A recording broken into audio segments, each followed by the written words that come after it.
Bueno, señor, gracias a usted en Santa Marta. ¿Esta tesis, Héctor, del presidente tiene algún sentido?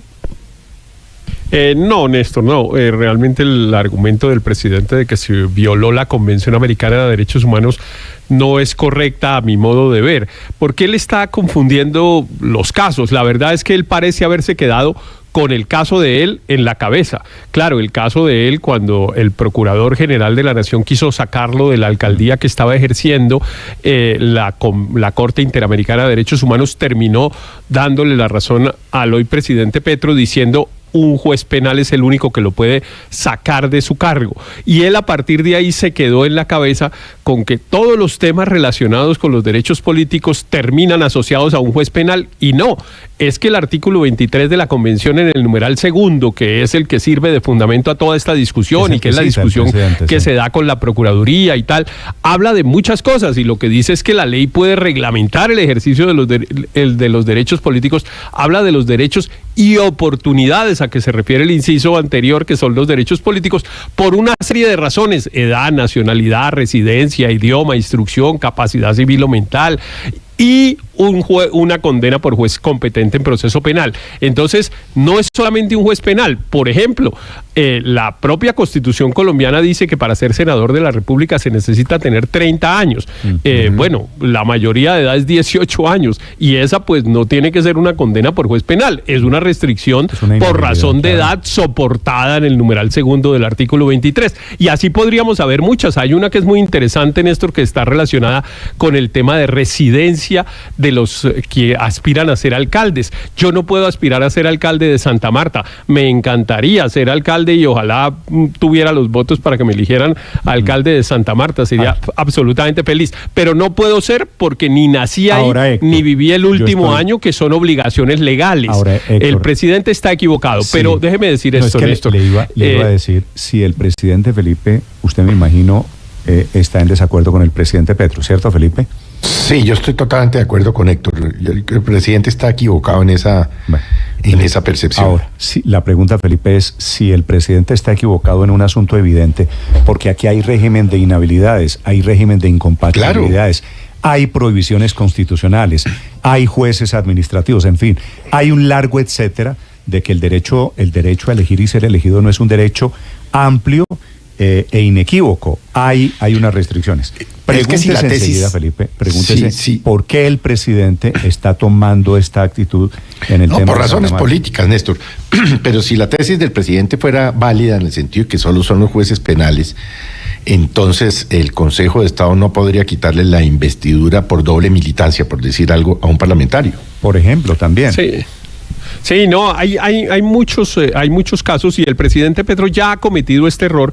Por ejemplo, en el caso que menciona Felipe de la anulación de las elecciones de, por ejemplo, el senador Alexander López, que fue la última decisión que tomó el Consejo de Estado. Claro que hay otro montón de razones por las cuales se puede anular una elección o se puede negar la inscripción de una persona como candidato. En fin, no solamente es un caso de un juez penal, hay casos en los cuales, claro, opera la tesis del presidente como operó en la de él, que yo además la he defendido pues siempre en forma muy radical en contra de las posturas de la Procuraduría, pero en este caso no tiene razón el presidente. Pero déjeme decirle esto, Néstor, déjeme decir esto, Luis Ernesto, en lo que sí no estoy de acuerdo con lo que hemos dicho es que terminó el viacrucis. No, el viacrucis continúa. Esto es una pelea jurídica enorme. Obviamente van a intentar demandar la nulidad, van a demandar la nulidad de la elección del alcalde Pinedo, y va a ser el Consejo de Estado el que finalmente va a resolver este pleito por ahí a final del año 2024. Así que desafortunadamente a Santa Marta le espera una pelea jurídica de un año o de un año larguita. Lo que pasa es que esa va a ser imposible la gobernabilidad en Santa Marta, ¿no?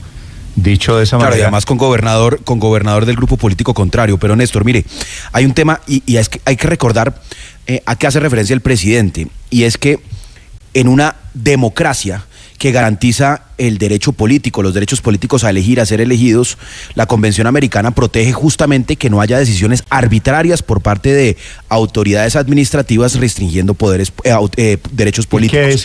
¿Cuál es el caso? ¿Y qué decisión arbitraria había usted aquí? ¿Cuál es el caso de una arbitrariedad? El que cometieron y están cometiendo con María Corina Machado en Venezuela, o el que cometió el ex procurador Alejandro Ordóñez contra Petro. Este es un caso totalmente diferente. El de Santa Marta, ahí está el punto. Y ahí está el punto, Néstor.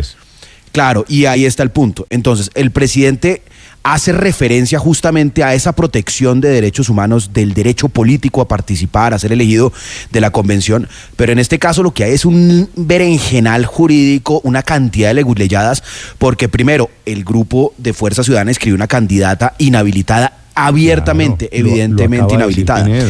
Cometen tratan de enmendar ese error con otro error, y es una inscripción extemporánea. Entonces aquí no hay una limitación de derechos políticos por cuenta de un juez administrativo. Aquí lo que hay es una serie de errores en el proceso de inscripción, de decisiones políticas, y una controversia entre jueces que al final, y esto es lo más grave, Néstor, al final lo que termina pasando, y en eso sí le concedo razón al presidente, no en su argumento jurídico, pero sí en la discusión política, y es que hay 85.500 samarios que votaron por un señor distinto que se llama Jorge Agudelo. Por el que no podían votar. Su alcalde, claro. Y su alcalde va a ser otro. Entonces, aquí la gran pregunta es ¿dónde queda la democracia? Es una novela casi circense, porque es cierto que las elecciones, como lo dejaron inscribir, las gana Agudelo.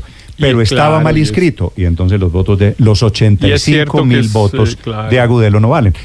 Es cierto que es lamentable que la decisión de los electores finalmente no vaya a ser eficaz, pero puede ser que sea así si es que la inscripción del señor Agudelo pues no era válida. Ahora, lo que sí debo decir, Néstor, es que el tema de la decisión de la tutela esta en la fase de apelación, a mí me deja algunas dudas porque por la competencia del juez de tutela, pero esa es otra discusión jurídica. Ricardo tal vez la planteaba más temprano sobre si por el hecho de que ya se hubiera ocurrido la inscripción y ya hubieran pasado las elecciones, etcétera, el juez de tutela pronto ha debido decir que él no tenía competencia para resolver. Pero eso son cosas de abogados, pero no puedo dejar de decirlo porque el viacrucis jurídico es enorme. Vamos a ver, entre otras cosas, Néstor, si la Corte selecciona esta tutela y finalmente también la Corte Constitucional mete mano. Así que aquí a esto todavía le faltan varios capítulos. De acuerdo, yo pensé que el viacrucis había terminado, pero usted tiene posiblemente razón de que estamos en Colombia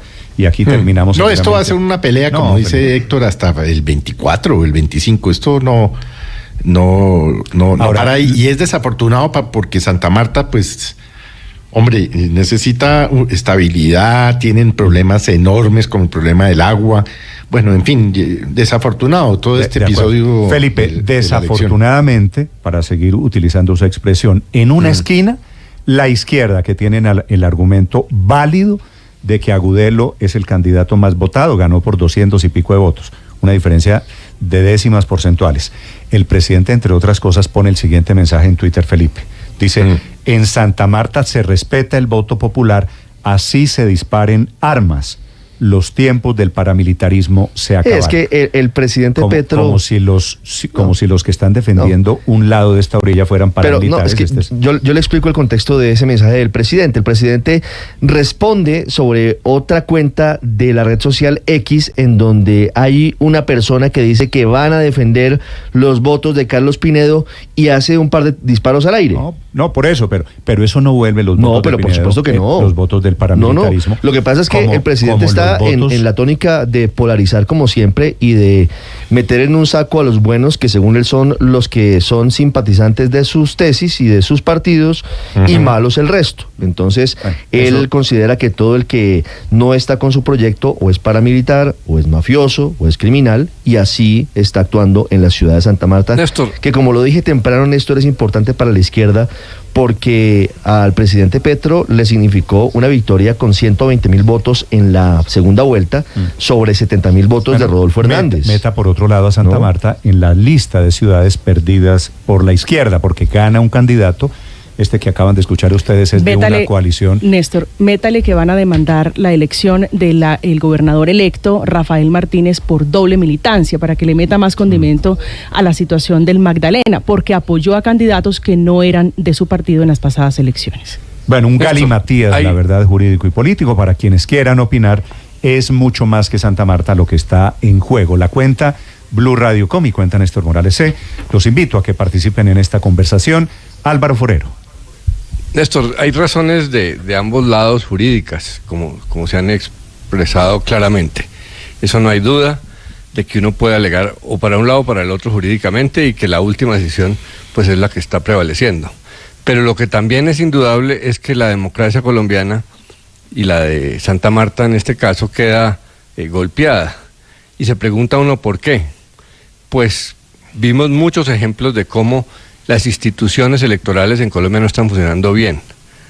En el tema de las inscripciones, tardías, no tardías, hay dudas de que si hay grupos políticos apoyando a unos y frenando a otros. Lo que pasa es que tenemos un Consejo Nacional Electoral politizado. Si hubiera un Consejo Nacional Electoral que de verdad tuviera jueces, sería la única autoridad para decidir en estos temas electorales. Es que aquí hay jueces de todo tipo metiendo mano. Pero es la Constitución, Álvaro. Sí, pero es la Constitución la que diseñó cómo se eligen. Y es cierto que son jueces pero políticos. No está funcionando bien la Constitución. A eso me refiero. Hay que hacer una modificación. Pues todo el mundo sabe que necesitamos una reforma política y hay que insistir en ella. Y sobre todo necesitamos una instancia jurisdiccional en lo electoral que sea pronta, que sea respetable, que funcione, porque si no todos los jueces meten manos. Cualquier juez de tutela puede cambiar semejante decisión tan importante. Sí, pero Álvaro, mientras los jueces sean los jueces, pues hay que respetar la decisión. Ese es el Consejo Electoral que tenemos. Producto de lo que está pasando esta mañana en Santa Marta, Felipe, hay mucha gente dependiendo la orilla política que dice el alcalde legítimo de Santa Marta, dice el senador López Maya, por ejemplo, Alexander López, el alcalde legítimo de Santa Marta es Jorge Agudelo. Por otro lado, al otro alcalde, al de Verdad Pinedo, lo reconocen sus colegas de otras ciudades, así que en la práctica, como si hubiese dos alcaldes en su ciudad padre minero, ¿no? El peor de los mundos para Santa Marta. Y la ciudad con muchas dificultades. Sí, y eso es lo que no se va a arreglar fácilmente. 7:24 en mañana.